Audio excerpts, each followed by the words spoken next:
So ఇప్పుడు నేను fourth sum మీకు ఎక్స్ప్లెయిన్ చేస్తాను. So fourth sum, prepare cash flow statement from the following balance sheet as on 31st December 1993 and 1994. So మనకి ఇలా 2 years ఇచ్చారు, balance sheet ఇచ్చారు, equity ఇవన్నీ ఇన్ఫర్మేషన్స్, లయబిలిటీస్, అసెట్స్. మీకు ఇలా కూడా ఇవ్వచ్చు, లైక్ ఈక్విటీ అండ్ లయబిలిటీస్ ఇలా ఇచ్చి తర్వాత అసెట్స్ ఇస్తారనమాట. ఓకే, అంటే అసెట్స్ ఇచ్చి ఇంకా ఇన్ఫర్మేషన్ కూడా ఇస్తారు. కానీ నేను కొంచెం ఒకే పేజ్లో క్వశ్చన్ వచ్చేలాగా నేను ఇది సెలెక్ట్ చేశాను అనమాట. సో నేను ఇందాక మీకు ఎక్స్ప్లెయిన్ చేసినట్టు ఇక్కడ మనము cash from operating activities first side heading వేసుకోవాలి. So first cash from operating యాక్టివిటీస్లో ఫస్ట్ మనకి ఏమొస్తుంది, net profit or loss according to the profit and loss account. మనకి ఇక్కడ ప్రాఫిట్ అండ్ లాస్ అకౌంట్ ఇచ్చారు. So profit and loss account 1993 11,000, 1994 14,000. So ఎప్పుడైనా current year minus previous year చేస్తే మనకి loss of profit తెలుస్తుంది. సో ఆబ్వియస్లీ ఇక్కడ తెలిసిపోతుంది ఏంటంటే 14,000 ఎక్కువ, అంటే కరెంట్ ఇయర్ ఎక్కువ ఉంది లాస్ట్ ఇయర్తో కంపేర్ చేస్తే. సో ఇది ప్రాఫిట్. సో నేను ఇక్కడ హెడ్డింగ్ నెట్ ప్రాఫిట్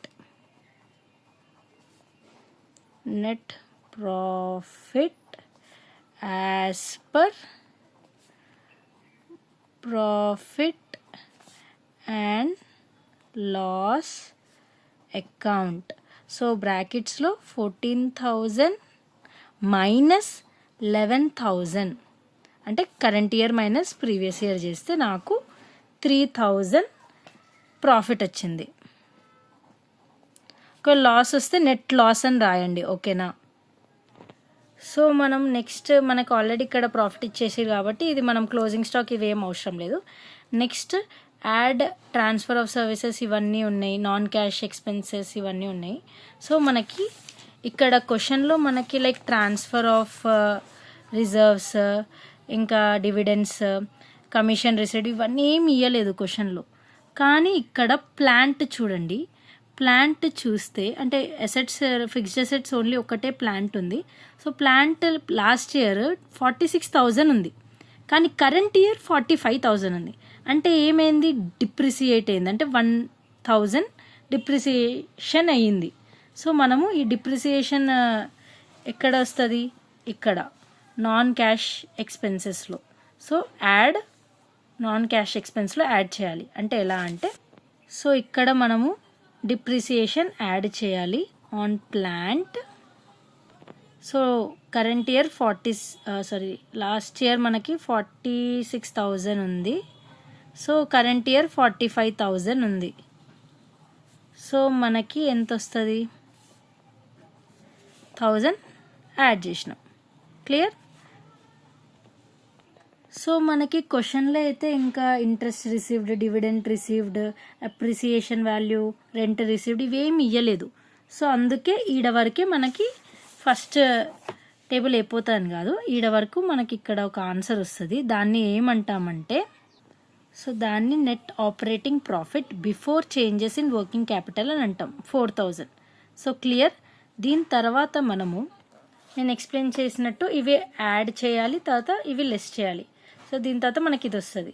సో మనం ఒకసారి చెక్ చేద్దాం, కరెంట్ అసెట్స్, కరెంట్ లయబిలిటీస్ ఏమేమి ఉన్నాయో.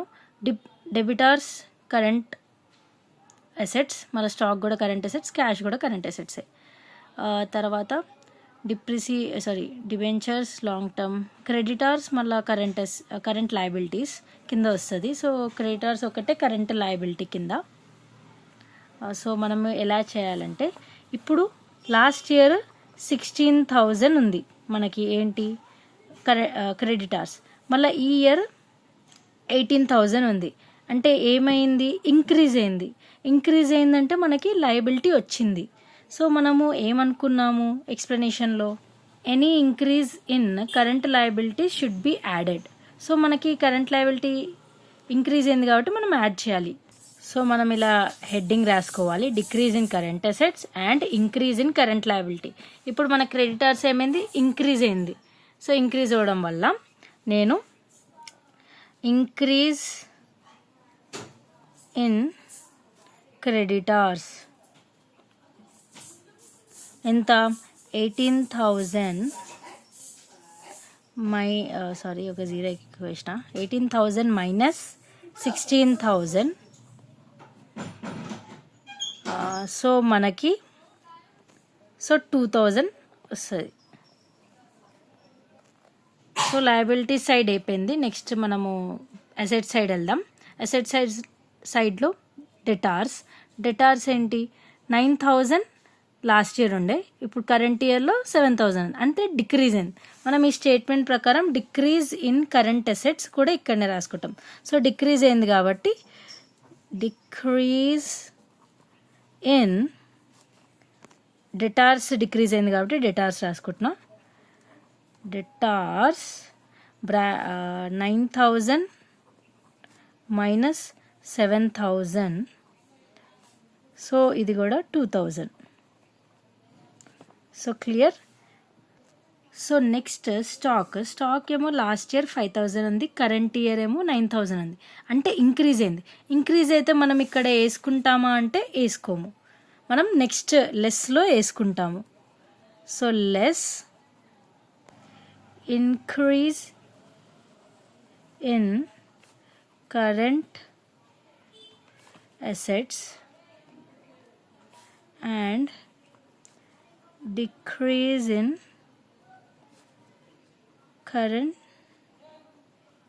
liability. సో మనకి స్టాక్ ఇంక్రీజ్ అవుతుంది కాబట్టి ఇంక్రీజ్ ఇన్ స్టాక్ మనకి ఇక్కడ స్టాక్ 5,000 ఉంది, 9,000. So 9,000 minus 5,000 9,000 minus 5,000 equals to 4,000. So clear. ఇది లెస్ చేయాలి కాబట్టి మనం సేఫ్ ఇట్లా బ్రాకెట్స్లో పెట్టుకుంటే మనకి బెటర్ అనమాట. మళ్ళీ కన్ఫ్యూజ్ అవ్వకుండా ఉంటాం, లేకపోతే అన్నీ యాడ్ చేసుకుంటా వెళ్ళిపోతారు. ఎప్పుడైనా మైనస్లో చేసేది ఉంది, మైనస్లో ఉంది ఆన్సర్ అంటే మీరు బ్రాకెట్స్లో పెట్టుకోండి. So it is an indication of negative value. Clear అంటే మైనస్ చేయాలని అర్థం, ఇలా గుర్తుంటుంది మీకు. సో ఇంకా క్యాష్ ఉంది కదా, క్యాష్ యాక్చువల్గా మనం ఇక్కడ వేయద్దు, అది యాక్చువల్గా opening balance and closing balance. అది ఎక్కడ వస్తుందో నేను తర్వాత చెప్తాను. సో గైస్ ఇప్పుడు మనము క్యాలిక్యులేట్ చేయాలి.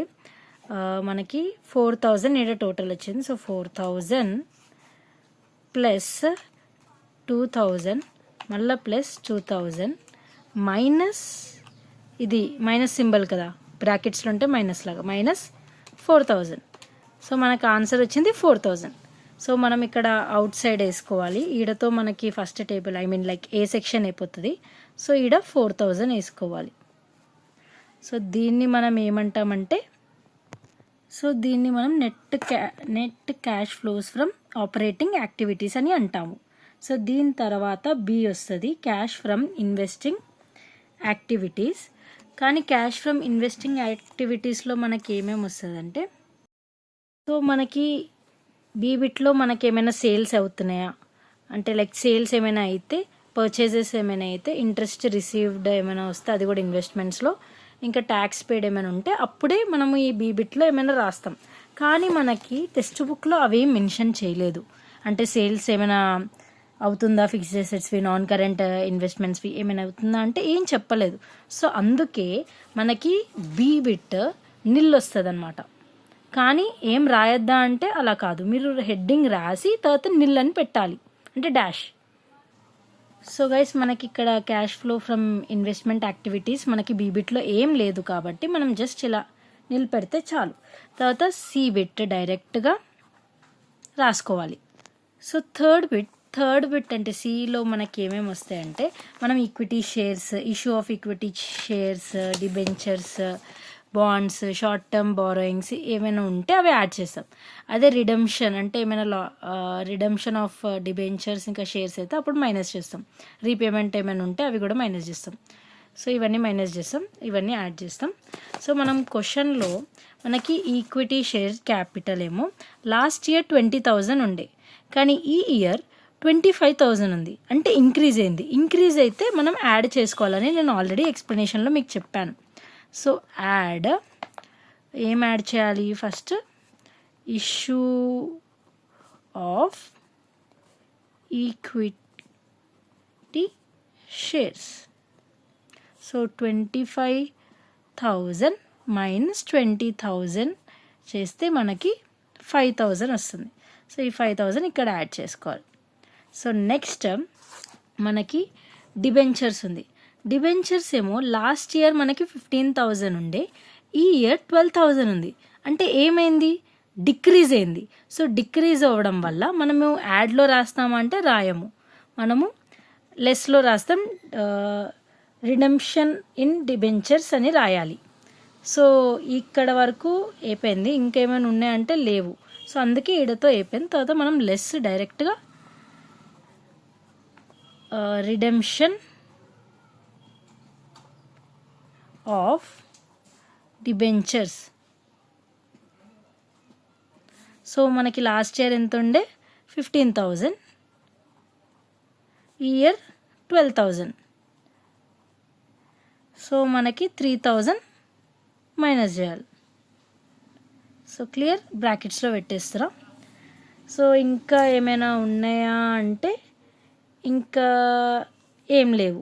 సో జస్ట్ మనం డైరెక్ట్గా 5,000 మైనస్ 3,000 చేస్తే మనకి 2,000 వస్తుంది. అది అవుటర్ కాలంలో వేసుకొని దీనికి హెడ్డింగ్ పెట్టాలి. సో దీని heading net cash flow from financing activities 5,000 minus 3,000 2,000. So మనం 4,000 మనకి ఇక్కడ బీలో ఏం రాలే కాబట్టి నిల్, ప్లస్ 2,000 సిబిట్ నుంచి వచ్చింది కాబట్టి, సో టోటల్ 6,000 వచ్చింది.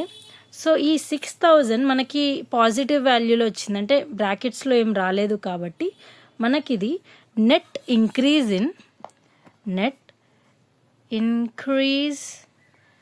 In cash and cash equivalents. So clear. దీని తర్వాత యాడ్